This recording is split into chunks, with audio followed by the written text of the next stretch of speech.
Hi, this is Dave from Steel City Drones Flight Academy. Today I'm really excited because now I have finally finished my DJI Go 4 app tutorial that many of my students have been asking for. I put an index page on here that's going to help you reference a very specific part of the video that you want to be able to jump back and forth to, because on some days you might want to just refer back to this video and saying, okay, where's this setting or where's this feature? So therefore you'll be able to jump through that and without having to have to go ahead and watch the entire video wondering, trying to find out where this is. So I hope that helps as well. So let's get started.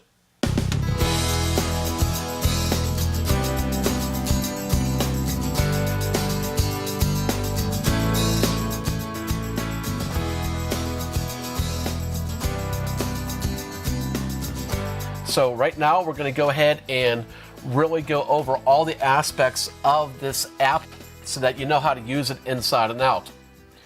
We have the three horizontal lines in our upper right hand corner. So with the three horizontal lines, that's just going to give me shortcuts to certain features that you see up there on the screen. Now I like going ahead and going to the little person icon at the bottom and under where it says me, and I'm going to tap on that.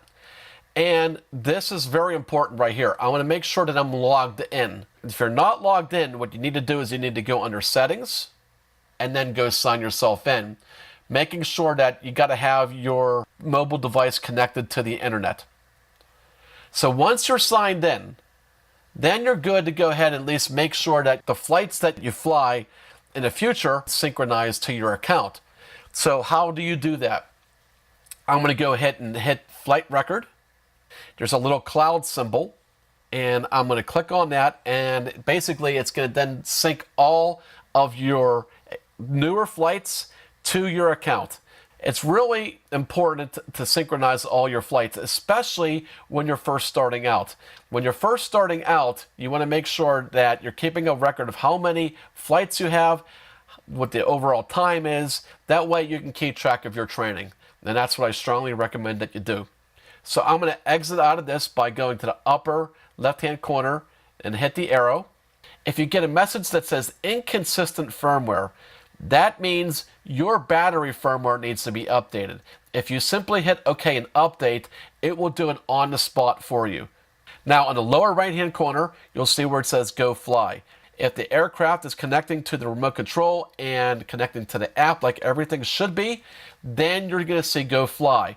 That means that's a really good sign, everything is good to go. So I'm going to go ahead and select that. So we're going to start from the top left and work our way around. In the upper left-hand corner where it says DJI, if you tapped on that, that's going to take you back to the master splash screen. Next to it, you'll see in green where it says Ready to Go GPS. So if the GPS system is working correctly, you'll see a green indication just like you see. That means everything looks really good to go. If it's yellow, it's going to be because the GPS system, for whatever reason, is not working. Most likely, you don't have enough satellites, you might be indoors. If it's yellow and it says vision, that means the GPS system is not working, and I would not take off unless you can get the green indication to work. If I hit my mode select switch on my remote and I take it from P mode, which is GPS mode, and then I take it to the middle position, that's sport mode. And if I move it over one click to the left, now it's an ADI mode. It will distinguish between ADI mode and vision mode, as well as sport mode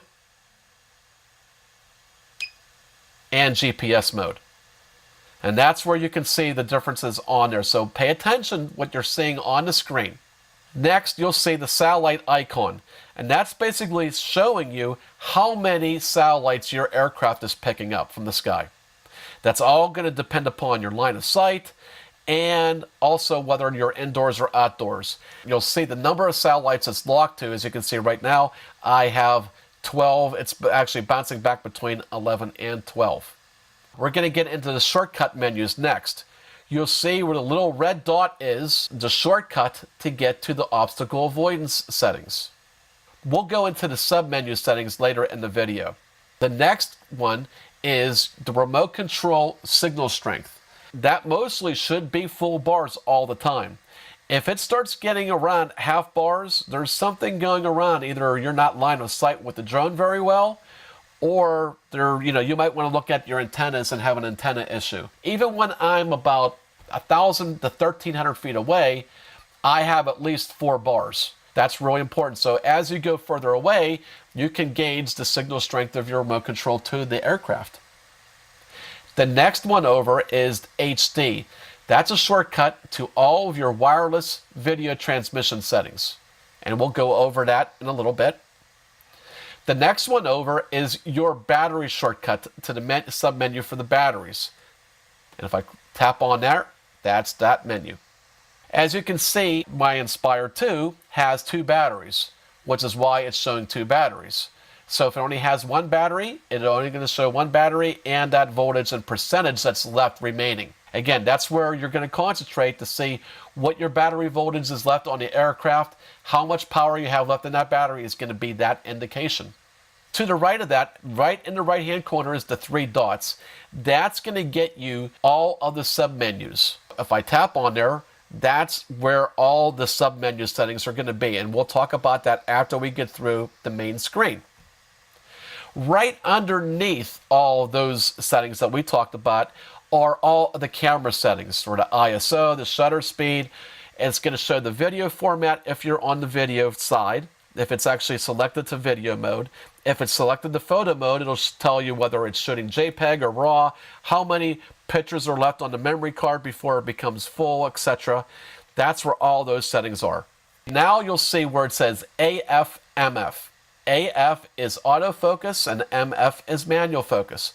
So right now, if I'm on autofocus, if I tap my screen, it'll tap to focus on what I just tapped to.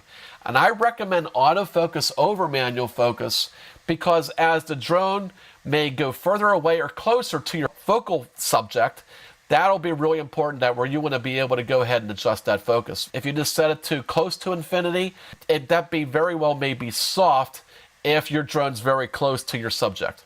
So that's where I leave it on autofocus. Now if it's on manual focus, notice right there, now I have a jog wheel where I can actually dial in that focus right there. It'll change that and set that. Now I'm going to manually focus, and you can see how that changes the focus point. Now if I just set that to autofocus and I tap on the wall, now the wall is perfectly in focus. Next you'll see 2 curved lines with arrows on them. That's basically to switch between video mode and picture mode. So right now you can see it's on video mode. You can tell that by circle is red. So if I want to take a picture, I can either just tap on the white button, or I can use the shutter button on my remote. So I'm going to go back to video mode, and if I want to start recording video, I'm simply going to hit the red button, and you can see the time and duration of record goes up the longer that it stays recording. When you want to stop your recording, hit the button again. Now underneath that is all where those 3 horizontal lines are. That's where all of the settings are for the adjustment of your exposure. The upper part of this has 2 icons. So the icon that looks like a shutter is going to be able to adjust whether you're going to be in auto mode or manual mode. So if I'm in auto mode, it's going to take all the settings and try to bring up your aperture and your shutter speed and change all that to make sure that you have your exposure is good enough. Now I don't recommend A or S because they're not as good as manual mode. So I'm just going to have you make sure that you understand what manual mode is. And again, M stands for manual mode, and that's going to be complete control over ISO, aperture, and shutter speed for manual exposure. If you don't know anything about photography, then I would strongly recommend just keeping everything on auto until you have a little more time to review how the manual settings work. All right, so now let's go ahead and just go into the camera settings. Now, how it looks on your Go app is going to be a little different depending upon which aircraft you have. Now, most aircraft are going to be labeled in this exact configuration. So that's why I'm going to show this to you right now. So as you can see at the top, you'll see three icons. On your left is your shutter wheel. In the middle is a little camera icon. And on the right is your little cog wheel. So you're seeing the camera icon in the middle because it's on photo mode. Now if I was to change that over to the video mode, then you would actually see a little movie camera icon. So it's going to go ahead and let you see and change those functions depending upon the mode that you're selected to. So let's go ahead and go through the video settings first. So first thing you see is video size. You have a couple different 4K videos, and then also you have a 27 by 20 by 1530 and a 1920 by 1080. 1920 by 1080 is basically your standard high definition. And you can see whatever one you select from them. If you change the one you want to go to, that's how you can change your frame rate. So you can, for this example, for true 4K, you can go all the way down to 24 or 23.97, true 24 frames a second, 29.97, and all the way up to 59.94 frames per second. Next is the video format. Unless you're across in Europe, you're going to want to have NTSC. White balance. You can have that actually for auto white balance if you just want to go ahead and not really have that total control, or you can go ahead and customize it, which I like always setting it between, depending upon the sky condition, anywhere from 4800 to 5400. Style, I always like keeping my standard, but again, you can see how you can customize that. Color. Now, color is something we can also have an entire video on just on color grading. Just to give you a very, very brief overview of this, D-Cinelike and D-Log are actually going to be more flat. D-Log is when you're going to go ahead and color grade everything in post-production. D-Log is where you have no contrast and very little color saturation. It's going to look very flat and cloudy. And as you can see, you have a lot of different color platforms to choose from. Encoding format, H.264 or H.265. A lot of people ask me this all the time. Just use H.264. That's pretty much the standard, and it's going to be the standard for quite some time. Next, we'll go over to photo settings. So again, to access the photo settings, I'm going to go ahead, go to photo mode, press the two arrows. Now you can see under photo mode, I have actually from single shot or multi-shot. For image ratio, you want to do 4:3, not 16:9. Image format, now this is where if you're going to use Lightroom and edit in RAW, you want to make sure that you have it in RAW. If you don't do editing or you're not familiar with how to use RAW, you're just going to use JPEG. I don't really see a reason why to use JPEG and RAW. Some people like that. I just always shoot in RAW myself personally, but it's a personal choice. There's the white balance setting, which you can customize. Style also, I like keeping that at none because I like making sure that I'm just going to do everything in post-production with RAW. Same thing with color. I just go ahead and make sure everything is all normal and I set it standard. Okay, so now let's talk about the camera settings on an Inspire 2 because it will look differently on a Go app. As you can see, that third icon up top is not there. So what you're going to do is click on the cog wheel. So the very first option is photo and video, so you're going to select that. Then that brings you up to a master submenu. So you can see at the very top you have video or photo. So let's talk about the video side first. So as you can see, it's broken up into two columns. On the left-hand side is your Ssd settings. And as you can see, you can turn it on or off if you had an SSD card in there. If you had an SSD card inside the aircraft, you'd be able to turn off or on the recording to the SSD card depending upon if the mode switches to the left or to the right. If you want to engage it, you slide it all the way to the right. Then underneath that, you have the ability to select if you want CDNG, that's for recording in video RAW. And then you have two selections to be able to record in ProRes. So you can record in ProRes 422HQ or 4444XQ. My personal experience in testing these very extensively, that there's hardly any noticeable difference between the two ProReses other than 422 HQ will take a lot less file size. So I actually recommend to you guys to use the 422 HQ. At the very bottom, you can go ahead and format the SSD card.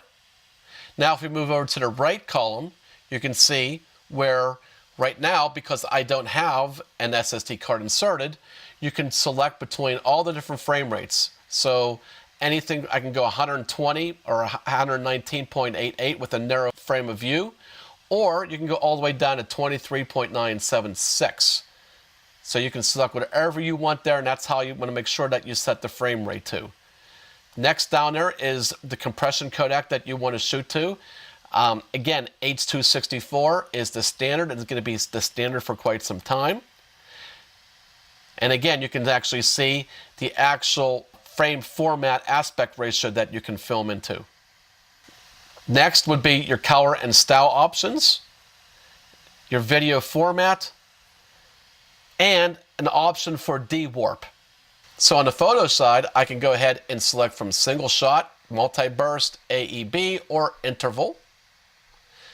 Image ratio, 4:3. Always make sure you select that to 4:3. And then if you want RAW or JPEG or both, followed by your color and styles with your white balance.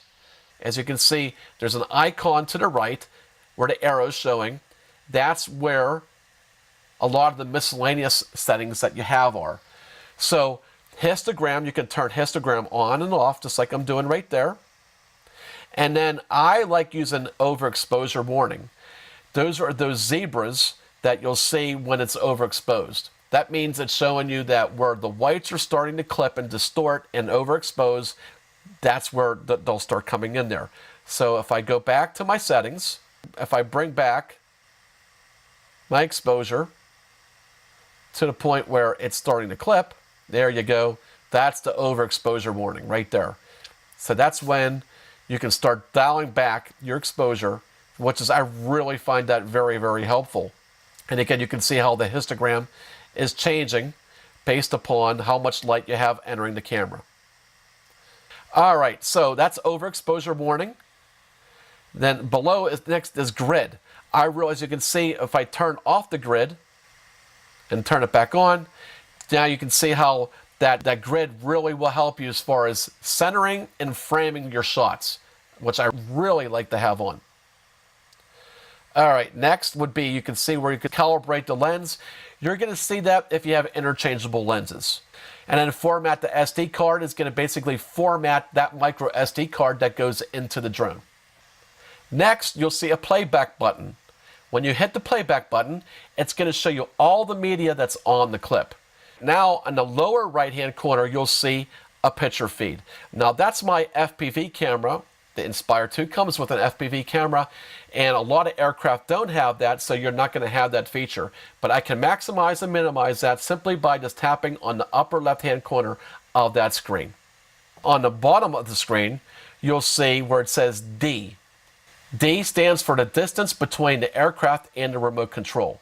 So right now you can see the distance between the remote control and the aircraft is 24 feet. H is altitude, so that is how high the drone is off the ground. HS stands for horizontal speed, and VS stands for vertical speed. VPS is vertical rate per second, how fast you're ascending or descending. In the lower left-hand corner, you'll see the map, and you can simply, if you want to maximize and bring that to full screen, just tap anywhere in the middle part of that little screen, and it'll automatically come up. Now notice, you can see I have a really detailed map terrain right there, but you're only going to be able to get that if you're connected to the internet and have a network connection. Now, if you want to get your camera feedback, click on anywhere in the middle of the small screen, and that will bring up your camera feed again. So in addition to the map in the lower left-hand corner of the screen, you can also get what's called a radar chart. You can see the radar chart by just touching the upper left-hand corner of the map. So that's what the radar chart looks like. Now let me explain how this works. It has a bunch of different functionality to it. The very first thing is you'll see a little red triangular type of thing that simulates the aircraft. Now that really does represent the aircraft and its orientation. Next, on the very top of the circle, you'll see a really small white triangle. That's representing the actual remote control. So, as the actual remote control orientation moves and or the aircraft's orientation moves, so you'll see that actually move on the chart. So as of right now, you'll see that the aircraft is pointing up. Now that represents that it's actually in the same orientation as the remote control. I'm actually going to take the aircraft and rotate it 180 degrees. Now you can see that the aircraft's icon is facing downward. That represents that it's close to 180 degrees out of orientation away from the remote control. So now what I'm going to do is I'm going to take the aircraft and actually just rotate it 90 degrees. So that's what the aircraft rotated 90 degrees to the right. This can get so confusing very easily. I also want to put another little side note into this, is during my testing, when I actually flew this up in the air, the radar chart's orientation in relationship to what my remote control and where I actually was has been off as much as 30 to 60 degrees. Now that's significant. So some of my students like to use this orientation tool when they're about 1,000 feet or further away to help them be able to guide the aircraft back. Now I think that's rather dangerous on a couple different reasons. The first reason is that you're relying on a bunch of automation and equipment to work. You're relying on your video transmission feed, and you're relying that the accuracy of the orientation is correct. So let's go over a couple other features that this has. Notice the bottom half of the circle is filled with a bluish gray color.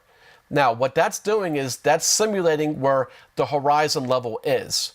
So if I take my aircraft and I actually take the front of the aircraft and tilt it down to simulate that it's actually moving forward, this is what it looks like. If the aircraft is now coming back to me and it's actually tilting backward, now this is what it looks like.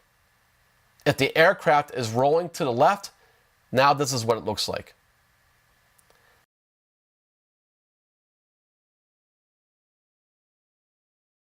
And if the aircraft is rolling right, it's indicated by this. So those are some of the things that this chart can do. So I hope that helps explain what this tool does. Now let's talk about all those icons on the left-hand side of the screen. The arrow that's pointing up is for auto takeoff and auto land. I don't like using that automation. I like being able to do that manually, and that's what I do. The next icon below that is going to be for your camera orientation. So as you can see right there, there's 4 different icons right there. So the very one on the right, if I click on that right there, that's basically going to recenter my camera. Again, now that's only going to be if I have like an X5S camera that can operate independently of the aircraft. Now again, because I have an X5 camera on mine, which I have that, this has what's called free mode. So I can operate the camera gimbal independently of the aircraft. So if I'm in free mode, if I just yaw the copter and spin it, the actual camera is not going to move. For those of you who have a Spark and a Mavic and a Phantom 4 Pro that don't have one of those type of cameras, free mode is going to be actually your FPV mode. It's going to say FPV. That's going to simulate an FPV camera. So in other words, if I was to bolt on a little tiny security camera right on top of my drone, and it's basically going to stay with the orientation and attitude of the copter all the time. The orientation of that camera is going to stay with the attitude of the aircraft. And that's a very nice little feature to have. Now, if I click on the second icon to the left, that's going to be follow mode. Follow mode is going to be just that. It's going to have the camera going to stay with the front of the aircraft, and it's always going to be horizontally stabilized. So that, for example, if I go up to my horizon will always be level.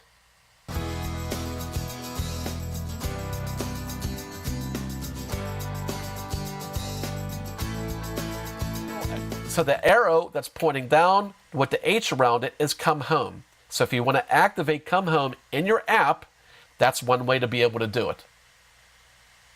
The next icon is the remote control icon, and that is where you're going to see all of your little automation flights that you can do. As you can see, tripod mode's in here, tap flies in here, active track. It all depends. Some of these will be in here, some of them won't, depending upon your aircraft. And with the Inspire 2, you can see this has Spotlight Pro. Spotlight Pro is activated by that. There's a quick version and also an advanced version that you can change the settings to. So now we're going to go ahead and go into the submenu pages. To go into the submenu pages, we're going to click on the upper right-hand corner where the 3 dots are. It's going to always default to the general settings first, which is the very bottom menu setting. So I like going to the very top. That's where a lot of the really important ones are. Again, start from the top. It's going to show remote identification. That's basically going to be unchangeable. You're going to leave that right there. And then you're going to have home point settings. So what this means is normally your come home position is going to be set when you automatically power on the drone. It's going to take that come home position. It's going to take the geotag of the aircraft and set that to the come home position if you were to engage come home. Now, you can change this dynamically in flight, and there's 2 different ways to do it. So if you click on the icon on the left, you'll be able to change and set that to wherever the aircraft is positioned in real time. Next, you can also change it to where your remote control is in real time. Where would this be handy? So let's say you take off and you're doing an inspection of a power line, for example, and then you're just moving all the way down that power line, 300 feet, 600 feet, 900 feet, and you're not going to come back to your original position. You can set the new come home position to where you currently are if you needed to do that. So now let's go to the next section. Enable intelligent flight modes. You want to make sure that's always activated. And when you first get your aircraft, please note that it's always disabled. So you need to manually take the slider from left to right. Why is that important?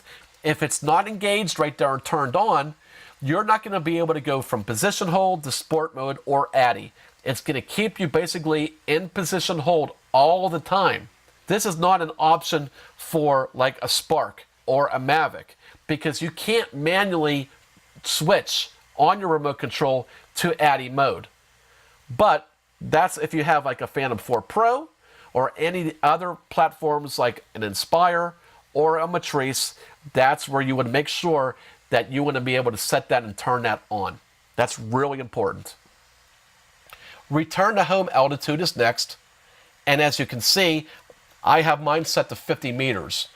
Now, again, make sure that you see that that is in meters and it's not changeable.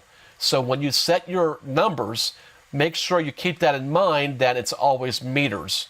So if you're thinking in terms of feet, convert that to meters back. So I always like 150 feet high for my come home altitude in case it ever would have to occur. That's high enough that's going to clear all the trees. But obviously, there's some circumstances where you wouldn't want as high of a come home altitude, or you may want higher than that. So that's where you change that in the menu settings. Next, you would go ahead and hit maximum altitude. Now to change that would be the same way you would change your come home altitude. And I would simply just go ahead and touch over to 120. My touch screen comes up. I'm going to use my X as a backspace. And now I'm going to say I have the 1 in there. I'm going to put a 5 and a 0 and hit done. Now it's set to 150 meters high. And again, it's asking me because I'm setting it higher than 400 feet. It's basically saying, hey, make sure that you know that you did that. And the FAA wants you to fly only 400 feet high and hit agree. All right. So that's where you would change that. Distance limit, if you wanted to set a distance limit, would be if you want to turn that on there. And then you can change that number as well, or you can set the number where you want that. And again, that's also going to be in meters too. Next would be obstacle avoidance. And I don't know why they put obstacle avoidance, any settings for obstacle avoidance in here and not in the obstacle avoidance submenu setting. That's kind of defeating that purpose and makes it a little confusing. Again, on certain aircraft, you're not going to see upward obstacle avoidance. It's not a feature. So you wouldn't see that there if it's not available for your aircraft.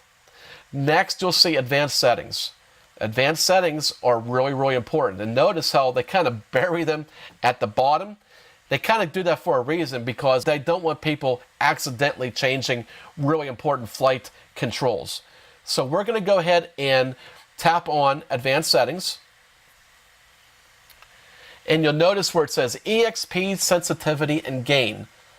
That's simply enough going to be for the sensitivity of your stick controls. That was very common in old school higher end remote controls where you can have total customization on the feel. But that was always more in response to the response of the aircraft. So keep in mind, DJI designs all these settings in mind for the performance of that aircraft. So there's really no need to go in there and change these settings if you like the way your sticks are responding and how they feel. Okay, so next would be maximum vertical descent speed. Most aircraft do not have this setting. Unless you have something like I'm flying, you're not going to even see this. It is a very nice setting to have, because that way you can go ahead and really set your maximum vertical descent speed higher than stock. I really, really love that feature because I like having it fast in case a helicopter comes up on me really quickly, that I can get down rather quickly. So that is something I really like to have, but it's not in most aircraft settings. The next one is sensor state. Sensor state's important because that's where you can check the status of your IMU and your compass. And you can go in there and calibrate both as needed. Notice right now it's defaulted to the IMU tab. If you wanted to go to over compass, just simply tap on the compass and there you go. Now notice right now my compass is showing me as good. It's not excellent. So right now might be a good time for me to go and recalibrate that. And IMU also as well. And as you can see right now, I got 4 little green dots. That means everything looks really good. Now, if you ever notice, after an IMU calibration, those green dots even go smaller. And in my opinion, the smaller means the better. So, and as your IMU settings start to drift a little bit, those green dots will start to stretch out just a little bit. And then if they continue stretching out, they'll go to yellow eventually. But anything in green I feel is really good. Or if you feel that there's anything that the aircraft is not doing normally, like it should, you can always do an IMU calibration. But before you do that, make sure you read up and research on how to do that properly. It's not a difficult calibration to do if you've never done it before, but it does vary from aircraft to aircraft on what you need to do. So I'm going to go ahead and left arrow out of that, go back to the advanced menu settings, and now the next one is RC signal lost. Now that's a really important one because notice on the drop-down menu, I have 3 different options. I can have it go to return to home, land, or hover. So again, what this means is, let's say for example, the remote control just goes dead, or it dies, or it stops working, or you no longer have line of sight, or something's wrong, where you have some kind of environmental influence that's overwhelmingly overpowering your signal. You could have basically no control of the drone. So the aircraft is smart enough to know, okay, I don't have communication with the remote control. It's basically asking, what do you want to do? Do you want the aircraft to return to home? Do you want it just to go ahead and land? Or do you want it to hover? So return to home would, I can see, used in most situations. That would make total sense. Landing would be more set for, like, say, cell tower inspections where you may not want it to come home because maybe the come home altitude's not high enough. And hover, I have no idea why they would have this set to hover. It makes no sense because if you think about it, the only reason why you would lose signal would be most likely because your remote control dies, battery's dead, it stops working. Having it hover, all I can see it happening is the aircraft is simply just going to stay there until the battery's completely died. It's going to fall out of the sky. So that to me is very, very dangerous. I would never set that to hover in a million years. Quick spin is basically only a feature for the Inspire 2 that's used for when the camera gimbal is about to reach the end point, and instead of it stopping, the aircraft rotates around there so that you can continue panning. That's only going to be an Inspire 2.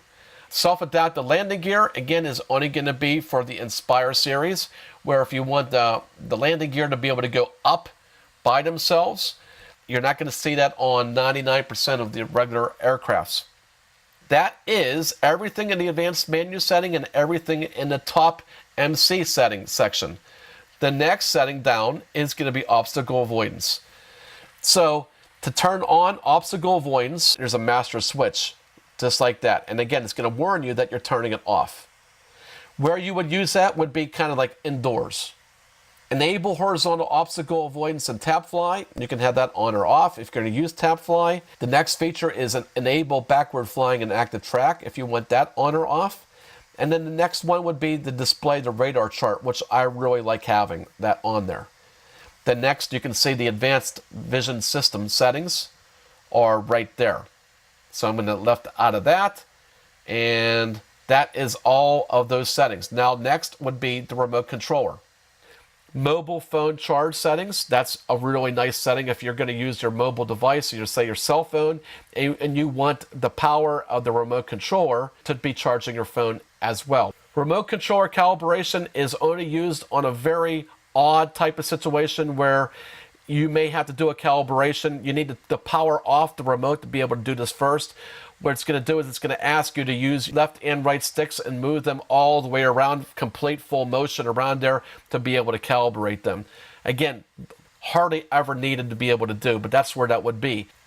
Stick mode. So you can have stick mode 1, 2, or 3. Stick mode 2 is the most common and often the most used, and that's essentially where your left joystick is for your height control to get it off the ground and your altitude, and as well as your yaw, and your right stick is going to be for your roll and your elevator. That's your normal stick. You can change that and customize it as well into a custom setting. Button customization, and that's where I was talking about all these different things where you can actually customize the function of C1 and C2, the buttons below on your remote, where you can have them do a bunch of different things. Since every aircraft's features are a bit different, you will need to go into those independently to check to see what you can assign those to. The last feature on the remote control page is how to link the actual controller. So how that's done is two different ways depending upon what controller you're trying to link. So the majority of you will simply have one controller for the aircraft. So let's say, for example, you have to send your aircraft back to DJI and you get it back, and now your remote controller is no longer linked to your aircraft. At the very bottom of the screen, you'll see where it says Remote Controller Linking. Go ahead and tap on that. Then it's going to say Confirm Frequency Settings and hit OK. And when you would hit OK, it's going to go ahead and start beeping. That's when you're going to go ahead and go on the actual aircraft and find where the linking button is, and then press and hold that for a minimum of 5 to 10 seconds and then release it, and then the aircraft will link. Sometimes the aircraft will link automatically before you even stop pressing the button. Sometimes you have to press the button and then it'll take another 5 to 10 seconds to link it. So let's talk about linking a second remote controller to your aircraft. With the options of the Inspire series and the Matrice series, you're going to have the ability to be able to add a second remote controller to your aircraft that will allow you to be able to use a dedicated camera operator if applicable. Right now, what you're seeing is the splash screen for a second remote controller that's not currently linked to the aircraft. And you can see at the very bottom right where it says Enter Device, that's normally where it would say Go Fly. So it says Enter Device because it's not connected yet to the aircraft or the master control. So we're going to go ahead and hit Enter Device. And you can see it says Aircraft Disconnected. That's very normal at this point again because it's not linked yet. So we're going to go ahead and go into the remote controller submenu settings. We're going to click on the 3 dots in the upper right hand corner. Then we're going to click on the remote controller icon to get to the remote controller submenu. And at the very top, it says Set Remote Controller Status. That right now is set to master. We're going to go ahead and hit that to slave. Again, I want to make that distinction that DJI always refers to master controller as the aircraft that's controlling the actual flight dynamics of the aircraft. Slave is the secondary remote controller that's just going to control the camera aspects of the aircraft only. So the slave cannot control the aircraft in any which way. It's not possible to turn that on, activate it, or anything. So we're going to change that from master to slave. And hit OK. All right, now next it says search for master. So we're going to go ahead and click on search for master. So it found the master controller. Now we're going to go ahead and hit connect. So notice the default authorization code is automatically populated. That just makes everything a little easier for us. If we had changed the master controller code to something else, we would have to go here and enter it manually. So we're going to hit connect. And the series of beeps shows that it is all connected. When we X out of there, you'll see now, instead of saying aircraft disconnected, it says no position. Everything looks really good. Now notice on the left-hand side now of the screen, you'll see a little gimbal icon. That basically is so that we can go ahead and take control of the camera. So when it's not blue, that means the secondary remote is not controlling the camera. So we're going to go ahead and tap on the little top icon and hit OK. Now you can see it's highlighted in blue, which means it has full control.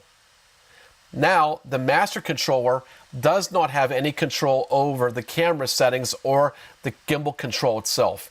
So DJI wants basically one remote control at a time to have control over the camera. So we can connect two different type of remotes to this. We can connect the standard Inspire type remote, which has the status lights. So as the status lights show on the master controller, they'll go from red to green as it's connected. On the secondary controller, it will go from a purplish pink to blue, like an aqua blue. Once it's aqua blue, that means it is connected. If it's like this purplish pink, that means it's not connected. That's another way of being able to tell if it's connected or not. The next feature is the HD wireless transmission functions and features. You can basically go from auto or custom. So for example, let's say you're in auto mode where it's automatically selecting what and searching for the best possible channel. But let's say you're just on auto mode and you're not getting a very good reception. You can go to hit custom and then go down to where it says channel mode and then basically manually pick a channel. Now, a little tip that I can provide you is when I've had to do this, channel 13 has always worked very well for me. So if you ever get in that situation, you can customize it to different channels. I always leave this on auto, and auto works 99% of the time. Work frequency is a feature and a function for the Inspire 2 and the Matrice 200 platform, where you can actually select either 2.4 or 5.8 gigahertz. Again, that's just another way to be able to customize it if you're having problems in a certain location where auto's not working. Below this is where you can actually turn off or on your HDMI port, and also as well as output mode and output format. So you can actually set them to picture-in-picture, FPV display, or camera display. And you can set that to 1080 or 720. I like using 720 because it doesn't use as much bandwidth and it will pixelate less in 720 in my opinion. You can change your Ssd settings to where, in the position of where certain things are going to be on your screen. And picture-in-picture mode as well, where you want that to be located. The next one down below is the batteries. So as you can see right now, I have a battery status error, and as you can see right now, one battery is showing 23.63 volts, and another one's 2403.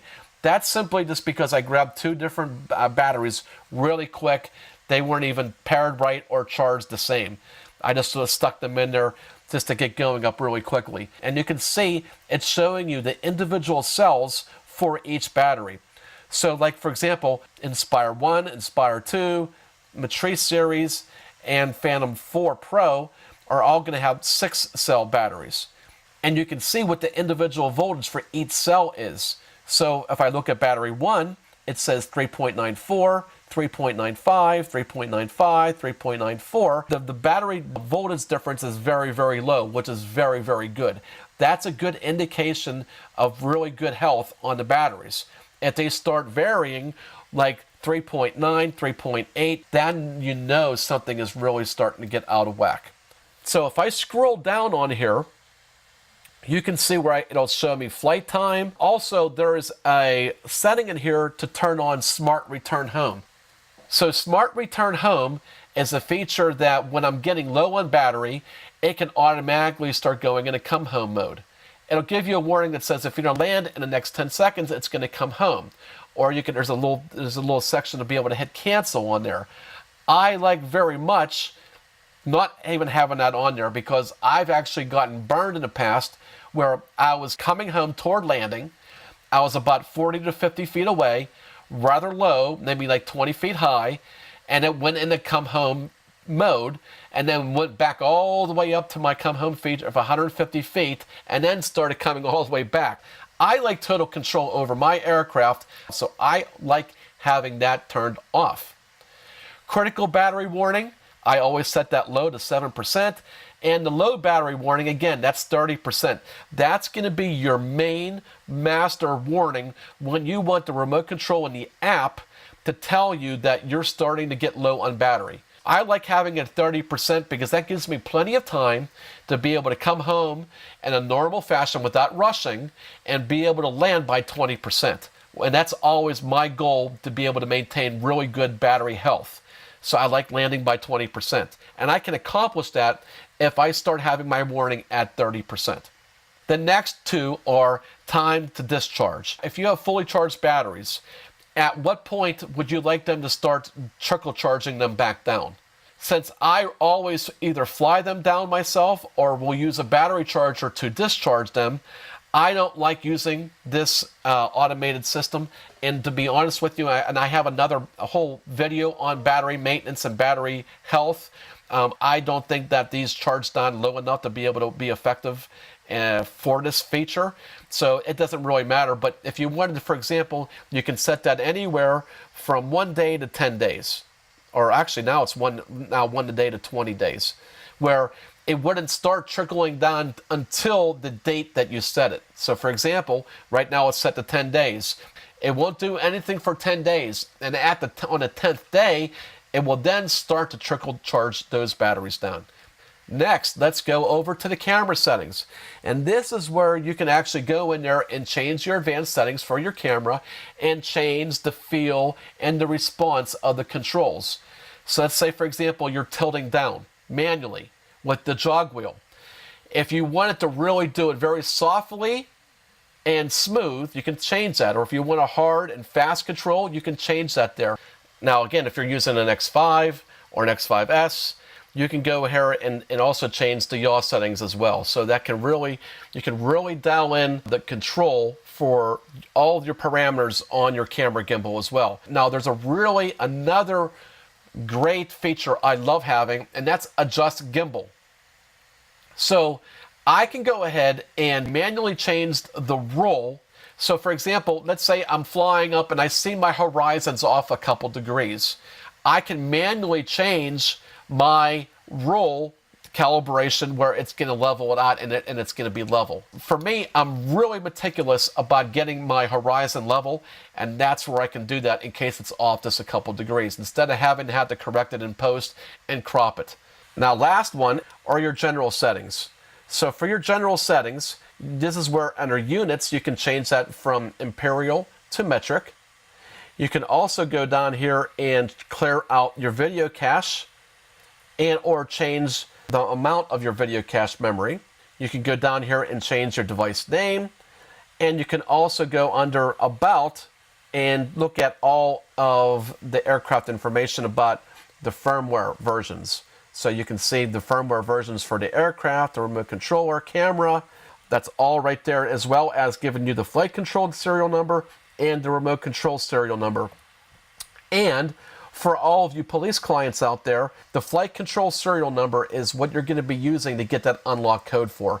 And that's this number here where the arrow is pointing. Okay, I often get asked about the Precise Fly Safe Database update message that shows up on the Go4 app often. So what I can tell you is that if you go ahead and update it, it should be updated. For some reason, there's a glitch that are just preventing it from being able to say that it really is updated. So if you see this message, I wouldn't be too concerned about it as long as you do update it. Now, I like updating it through the Assistant too. That's a great way to be able to know that it is updated. Just make sure that you do all the updates as the Assistant 2 prompts you to, and you should be good.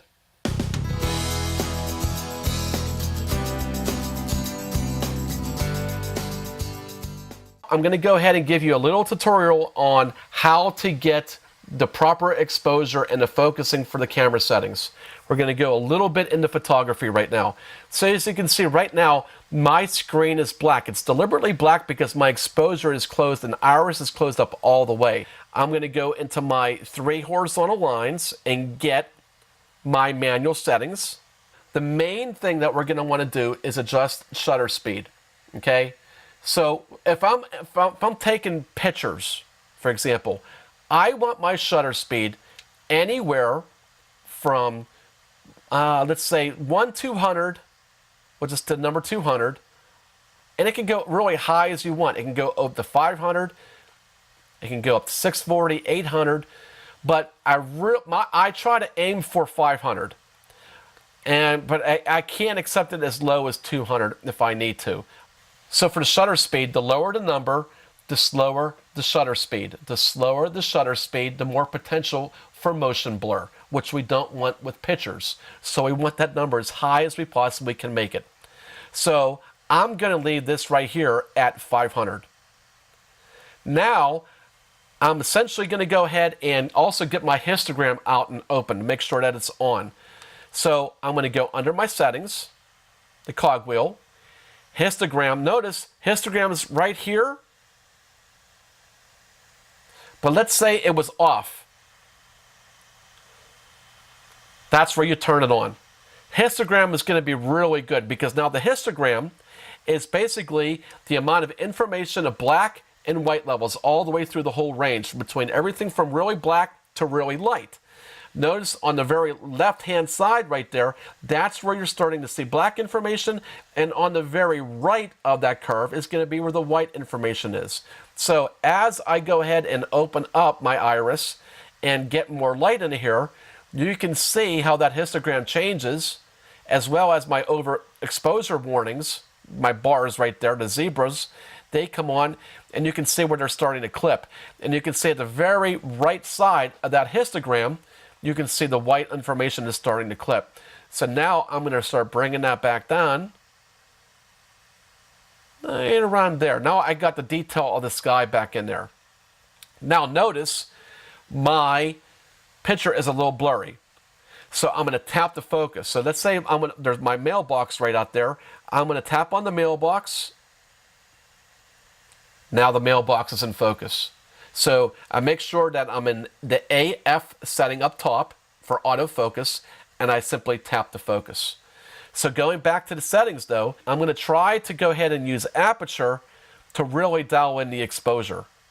So I'm using a combination of my histogram, I'm using a combination of the overexposure warnings that I have set up. And again, if you were not sure, you don't remember where the overexposure warnings are, under settings, overexposure warning right here, on and off. So I always turn that on. And to get back, again, I'm going to go ahead and use my aperture wheel to really dial that in. Now, your exposure, again, it's going to be necessarily what you want to be able to see. So for example, notice the house across the street.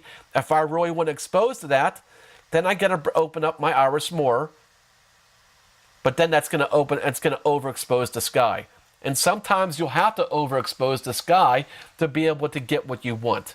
It's a matter of, again, what you're trying to expose for. Now for video, you always want to be double your frame rate. So for example, I always like recording at 29.97. So when I do that, my shutter speed really got to stay at 60, 1/60th. And then I'm going to go ahead and use Aperture to dial in my exposure again. Notice that's really, to me, that's overexposed. So it depends on what you're trying to do. But that's to make sure, as you can see, that's a way to be able to prevent you from overexposing and how to be able to set that. Now, where does ISO play in? ISO plays in where you have low light. So you're trying to shoot early in the morning, or you're trying to shoot late in the evening when the sun has gone down. So let's say, especially when the sun is below the horizon. I'm not going to have enough light, most likely, to be able to go at ISO 100. Even when I open up my aperture all the way, I'm still, I could get into a situation where this would not be light enough. Now, why you want to be able to keep it at ISO 100 or 200 for that matter? So a lot of people like ISO 200. They think that's the least amount of noise. So to be able to maintain low noise in the picture, you want to use as little as ISO as possible. Now again, to make sure that you understand aperture, the lower the number, that means the more the shutter is going to open up, the more light you're going to let into it. So if you want that aperture to close more, that actually goes to a higher number, as you can see right there. And as you can see, as I'm going higher, it's letting less light into it. And the lower the number that goes into there, as you can see right there, it's letting more light in as well. So that's a little tutorial on how to be able to properly expose and focus the picture. So that concludes this tutorial. I wanted to be as thorough as I possibly can. And if I missed anything or you have any questions, like always, please feel free to give me a call and I'll be glad to talk to you. Until the next video, I'll talk to you soon. If you like this video and like to see more free videos in the future, please subscribe to our YouTube channel.